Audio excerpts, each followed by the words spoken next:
نحمده ونصلي على رسوله الكريم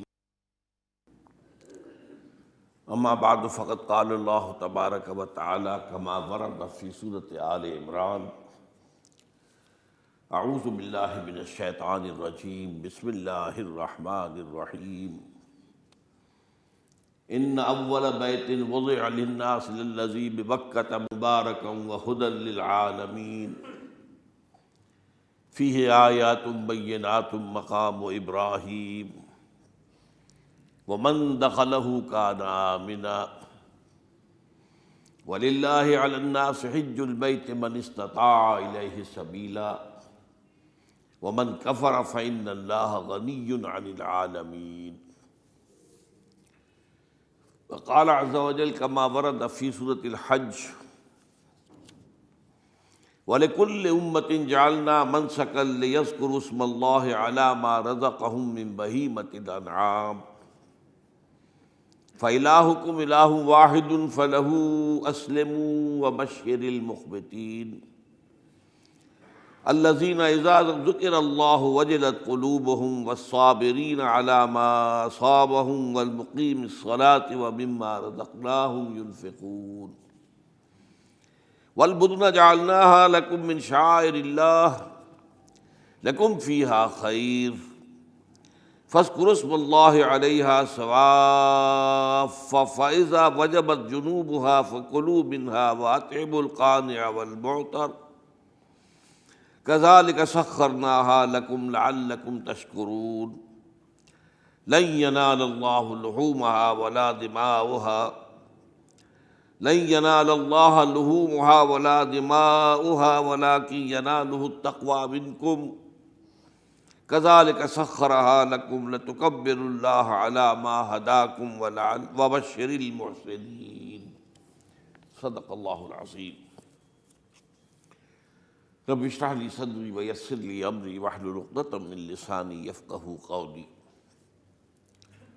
اللهم ربنا الہمنا رشدنا واعذنا من شرور انفسنا اللهم ارنا الحق حقا وارزقنا اتباعه وارنا الباطل باطلا وارزقنا اجتنابه آمین یا رب العالمین۔ آج ذی الحجہ کی 3 تاریخ ہے، گویا کہ ٹھیک ایک ہفتے کے بعد عید الاضحیٰ آ رہی ہے۔ دیکھیے اسلام میں جو 4 عبادات فرض کی گئی ہیں، جو 4 ارکان ہیں، ایک رکن تو ہے جس کا تعلق ہے عقیدے سے، کلمہ شہادت، اور 4 ارکان وہ ہیں جن کا تعلق عبادات سے، نماز، روزہ، حج اور زکوٰۃ۔ ان میں ایک عجیب قسم کی تقسیم ہے، مثلاً ایک 2 جمع 2 کی تقسیم بنتی ہے۔ 2 عبادات ان میں سے وہ ہیں جو ہر مسلمان پر فرض ہے، امیر ہو، غریب ہو، مرد ہو، عورت ہو، ہر ایک پر فرض ہے، نماز اور روزہ، یہ دونوں چیزیں ہر ایک پر فرض ہیں۔ لیکن 2 وہ ہیں کہ جو صرف صاحب استطاعت لوگوں پر فرض ہیں، وہ عام نہیں ہیں۔ جو صاحب نصاب ہیں ان پر زکوٰۃ ہے، جو صاحب استطاعت ہیں، حج کرنے کی استطاعت رکھتے ہیں، ان پر حج ہے۔ اس میں 2 جمع 2 کی ایک تقسیم اور آتی ہے، ایک اور اعتبار سے۔ قرآن میں زیادہ ایمفیسس 2 عبادات پر ہے، نماز اور زکوٰۃ۔ اقیموا الصلاۃ وآتوا الزکاۃ، اقیموا الصلاۃ وآتوا الزکاۃ، اقیموا الصلاۃ وآتوا الزکاۃ، یقیمون الصلاۃ ویؤتون الزکاۃ۔ یہ گویا کہ بندھا ہوا ہے ایک جوڑا، جبکہ یہ صورتحال جو ہے روزے کی بھی نہیں ہے اور حج کی بھی نہیں ہے۔ صلاۃ اور زکوٰۃ کا حکم بے شمار مرتبہ قرآن میں آیا، اور روزے کے سارے احکام ایک مقام پر سورہ بقرہ کے 23 رکوع کی 6 آیات میں سب کا سب بیان ہوئی۔ باقی تو بعض جگہوں پر اس کا صرف اس اعتبار سے تذکرہ ہے کہ اگر کوئی کفارہ ادا کرنا ہے اس کے لیے اتنے روزے رکھ لو، ورنہ یہ ہے کہ روزے کا اپنی جگہ پر مستقل بذات جو ہے وہ ذکر یا حکم موجود نہیں۔ اس اعتبار سے غور کیجئے، حج کا معاملہ بھی یہی ہے۔ وہ ایک تو یہ کہ سورہ آل عمران میں اس کی فرضیت کا ذکر آیا، وہ میں نے آیات آپ کو پڑھ کر سنائی ہیں، 2 آیات، ان پر ابھی گفتگو کریں گے۔ سورہ بقرہ کے 24ویں اور کچھ 25ویں رکوع میں کچھ اس کے مناسک بیان ہوئے، سورہ حج کے 4تھے رکوع میں اس کے مناسک بیان ہوئے، بس باقی پورے قرآن میں تو اس کا ذکر نہیں۔ تو اس اعتبار سے فرق ہو گیا 2 جمع 2 کا، لیکن یہ جو جن کی اہمیت اس اعتبار سے کم ہو گئی ہے، اللہ تعالیٰ کی ایک عجیب حکمت نظر آئی کہ ہماری جو 2 عیدیں ہیں وہ ان 2 عبادات کے ساتھ منسلک کر دی گئی۔ روزوں کے اختتام پر عید الفطر، حج کے ساتھ عید الاضحیٰ۔ تو گویا کہ ان 2 عبادات کی اہمیت میں اگر کسی درجے میں کوئی کمی محسوس ہوتی ہے قرآن مجید کے بیان کے حوالے سے، تو اس کی تلافی اس سے ہو جاتی ہے کہ عیدین ہماری 2 ہی عیدیں ہیں، 2 ہی تہوار ہیں، اور وہ ان 2 عبادات کے ساتھ جوڑ دیے گئے۔ اب آخری بات سمجھیے، 3 جمع 1 کی بھی ایک تفریق ہے۔ 3 عبادات وہ ہیں جو مؤقت ہیں صرف، یعنی معلق بالزمان، ان کا تعلق وقت کے ساتھ ہے، یہ نہیں کہ کسی خاص جگہ سے متعلق ہے۔ نماز ہر جگہ فرض ہے، ہاں البتہ اس کا وقت آئے گا، اگر سورج جو ہے نصف النہار سے ڈھلکے گا تو ظہر کا وقت ہوگا، اگر کسی وجہ سے اللہ تعالیٰ کی حکمت ہو کہ سورج وہیں کا وہیں کھڑا رہ جائے تو ظہر کا وقت آئے گا ہی نہیں، ظہر فرض ہوگی ہی نہیں۔ مغرب اسی وقت فرض ہوگی جبکہ سورج غروب ہو جائے، اگر کسی وجہ سے سورج غروب نہ ہو، اور کیا پتہ یہ ساری باتیں جو ہے قیامت کا جو زلزلہ آنے والا ہے اس میں یہ ساری ہی باتیں ہونے والی ہیں، سورج مغرب سے طلوع ہوگا یہ تو وضاحت کے ساتھ کہا گیا ہے، تو مغرب کا وقت نہیں آئے گا۔ اسی طریقے سے رمضان کا مہینہ آئے گا تو روزے فرض ہوں گے۔ اس حوالے سے یہ زمانے کا تعلق تو ہے لیکن کسی مکان سے کوئی تعلق نہیں۔ حج وہ ہے جس کے تقریباً تمام مناسک جو ہیں وہ ایک خاص مقام پر ادا ہوتے ہیں۔ آپ سفر کر کے جائیے، مکہ مکرمہ جائیے، اللہ کے گھر کا طواف کیجیے، پھر وہاں سے جو بھی روانگی ہوتی ہے یوم الترویہ 8 ذی الحجہ کو نکلیے اور جا کر منا میں قیام کیجیے 1 رات، پھر 9 کی صبح کو نکلیں عرفات جائیے، عرفات میں شام تک قیام رہے گا، لیکن مغرب کی نماز کے وقت کے بعد وہاں سے نکلیں گے، مغرب وہاں پڑھیں گے نہیں، وہ جا کر مزدلفہ میں پڑھی جائے گی عشاء کے ساتھ ملا کر، چاہے کتنی ہی دیر ہو جائے۔ بہرحال یہ ساری چیزیں ایک خاص مقام کے ساتھ ہیں، منسلک ہیں، ہر جگہ پر یہ ادا نہیں ہو سکتا۔ اب اس میں دیکھیے حکمت نظر آ رہی ہے، چونکہ حج جو ہے ایک خاص جگہ پر ایک خاص مقام سے وابستہ ہے، اس کے ساتھ جو عید الاضحیٰ وابستہ کی گئی ہے، یہ گویا کہ حج ہی کے ایک رکن کو پھیلا دیا گیا ہے۔ قربانی جو مناسک حج میں بڑی اہمیت کی حامل ہے، اسے عام کر دیا گیا۔ تم مدینہ مکے تو نہیں پہنچ سکے ہو لیکن یہاں پر قربانی کے اندر تو شریک ہو جاؤ،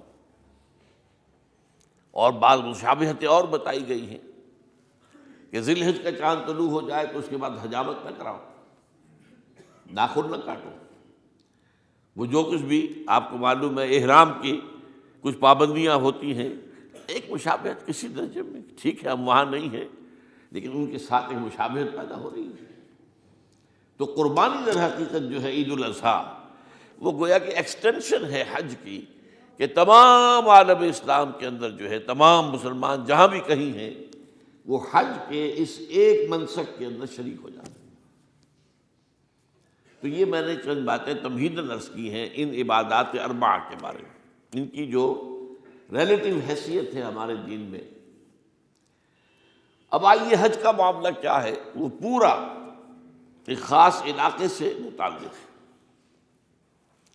اور ایک خاص شخصیت سے متعلق ہے، یہ بھی نوٹ کر لیجیے۔ چنانچہ جو آیات میں نے آپ کو سنائی حج کے بارے میں، ان اول بیت وضع للناس للذی ببکۃ مبارکم وہدی للعالمین، یقیناً پہلا گھر جو بنایا گیا لوگوں کے لیے، یعنی اللہ کی عبادت کے لیے، کہ لوگ وہاں جمع ہوں اللہ کی عبادت کے لیے، وہ ہے جو بکہ میں ہے۔ بکہ اور مکہ یہ ایک ہی لفظ ہے۔ تورات میں بکہ کا لفظ آیا ہے، قرآن مجید میں مکہ۔ یہ تھوڑا فرق جو ہے یہ تلفظ کا ہو جایا کرتا ہے مختلف زبانوں کے اندر۔ جیسا کہ آپ کو معلوم ہوگا کہ آج کل جو عرب کے لوگ ہیں وہ قاف کو گاف پڑھتے ہیں، گل، گم، قم کی بجائے گم، قل کی بجائے گل، اقول لک اقول لک، وہ گاف۔ تو یہ جو ہے فرق ہو جاتا ہے۔ تو بکہ، وادی بکہ، یہ ہے در حقیقت مکہ مکرمہ۔ تو پہلا گھر جو بنایا گیا ہے، اور اس کے بارے میں جو یہ عام طور پر مشہور ہے کہ اس کے معمار حضرت ابراہیم ہیں، یہ بات صحیح نہیں۔ اس کے معمار اول حضرت آدم علیہ السلام خود ہے۔ اول بیت ہے نا، پہلا گھر۔ تو کیا یہ ممکن ہے کہ آدم سے لے کر ابراہیم تک کوئی گھر اللہ کی عبادت کے لیے بنا ہی نہ ہو؟ تو ناممکنات میں سے اولا بیت میں خود دلیل موجود ہے۔ حضرت آدم علیہ السلام نے اس کی تعمیر کی۔ البتہ اس کے بعد بعض سیلابوں کی وجہ سے یہ عمارت گر گئی، اور کچھ جو وہاں پر آبادی بنی تھی وہ بھی ختم ہو گئی۔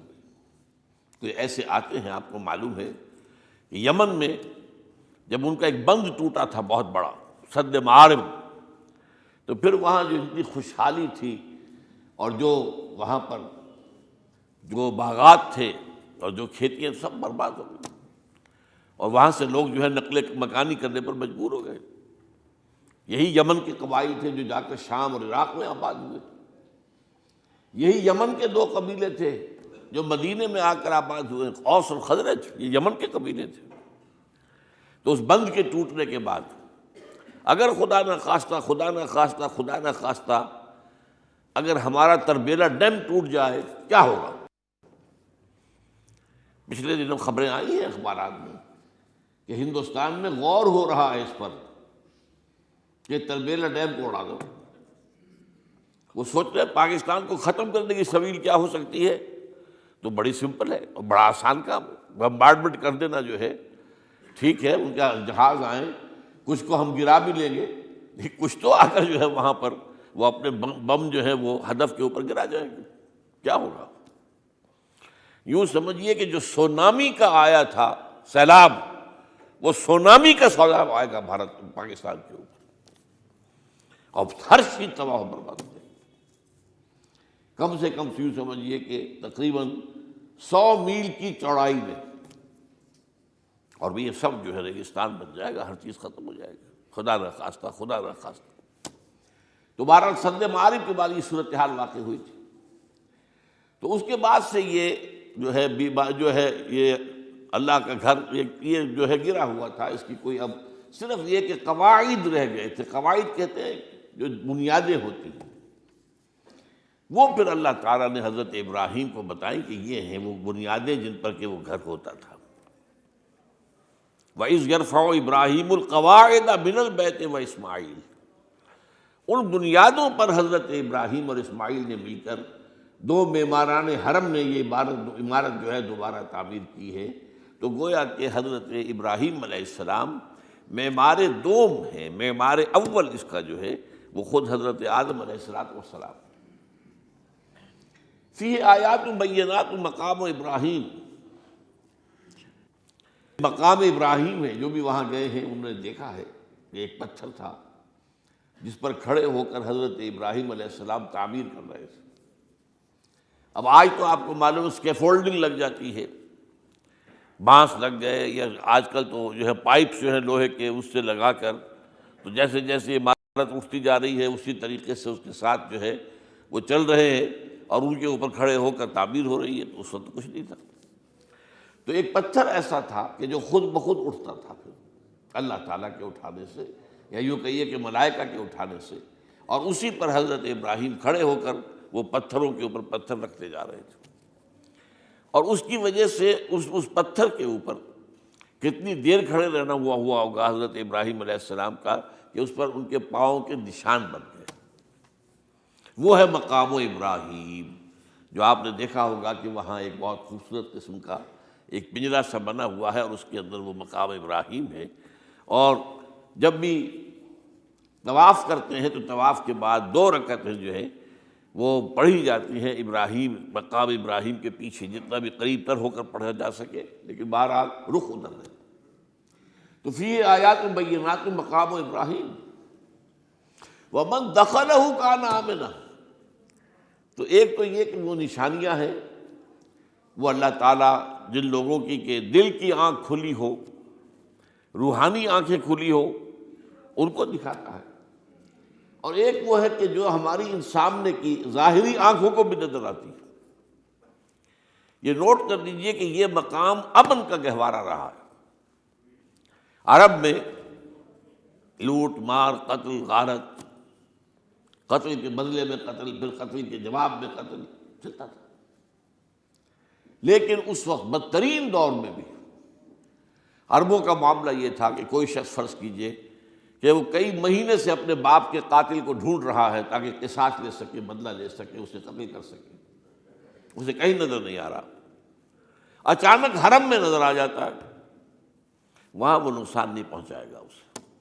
یہ امن کا گھر ہے، اللہ تعالیٰ نے اسے امن کی جگہ بنایا ہے، بلد الامین کہا گیا ہے اس کو، امن والا شہر۔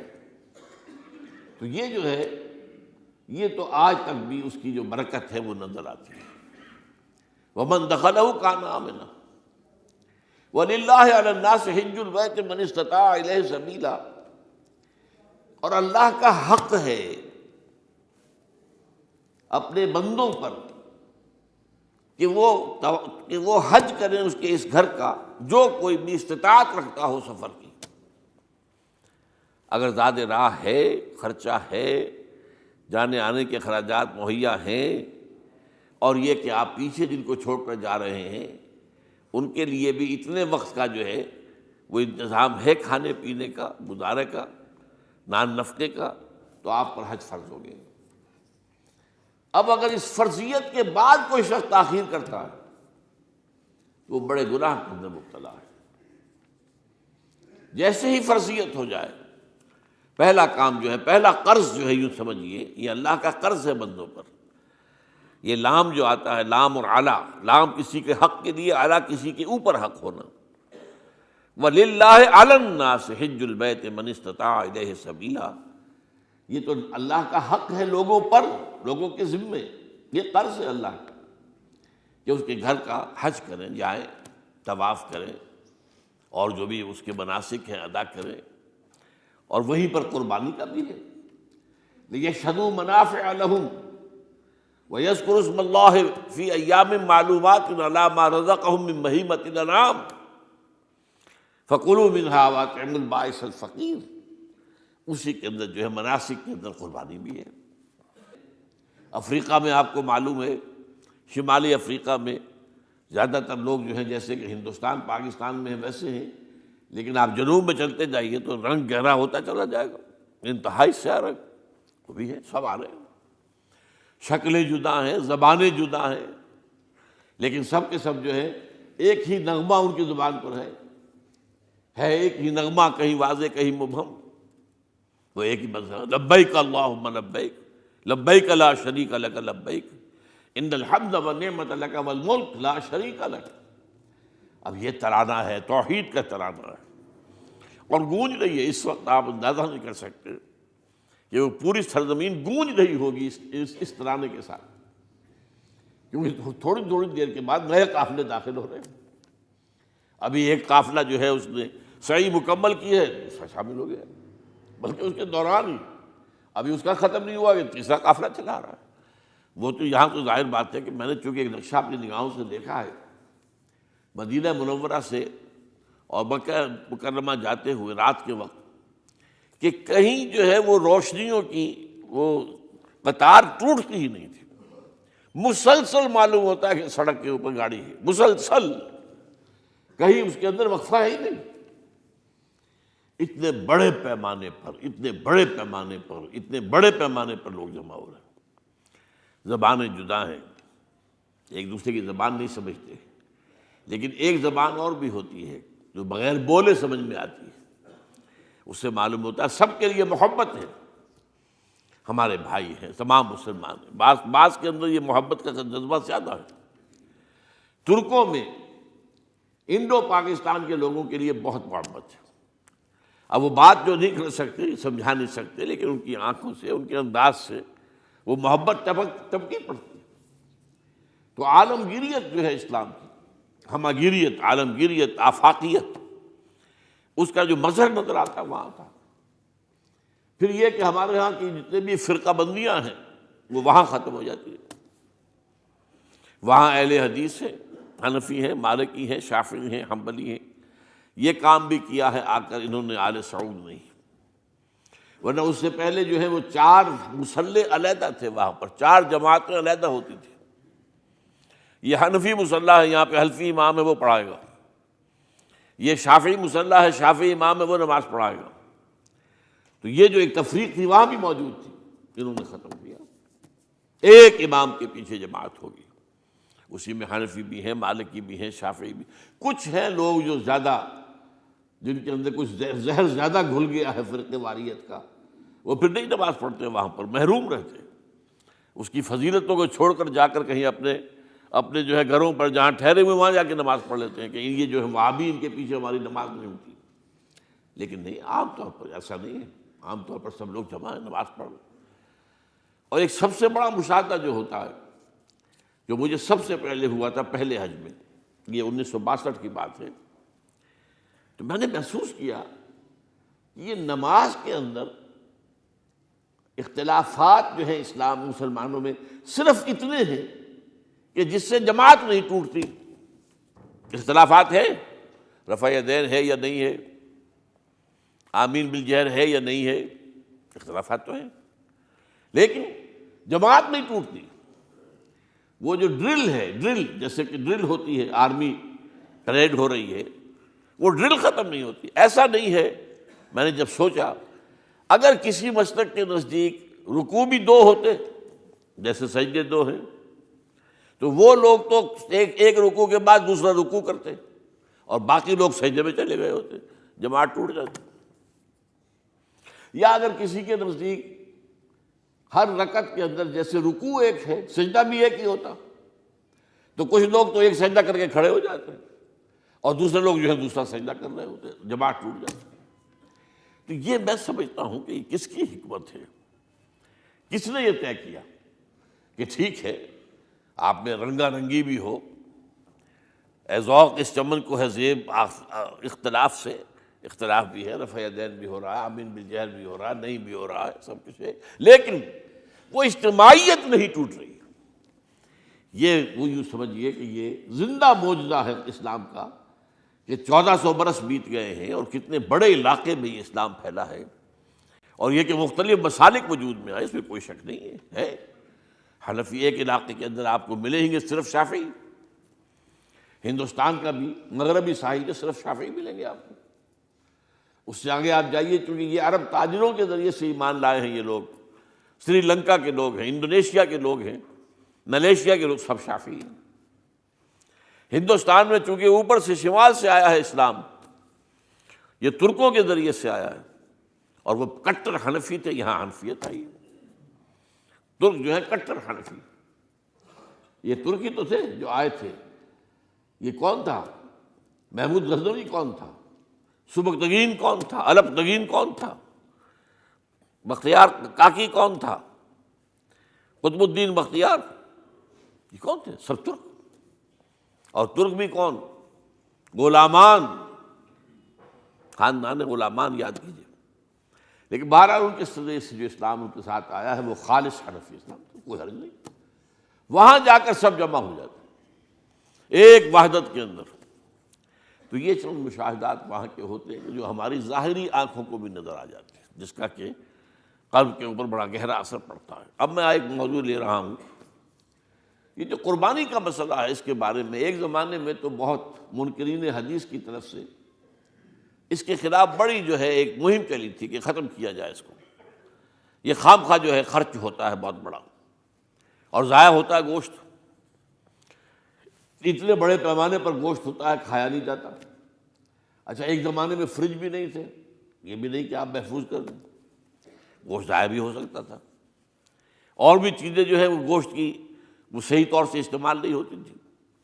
تو اس کے اوپر بڑا پروپیگنڈا منکرین حدیث کا رہا کہ یہ جو ہے قربانی صرف حج کے موقع پر ہے۔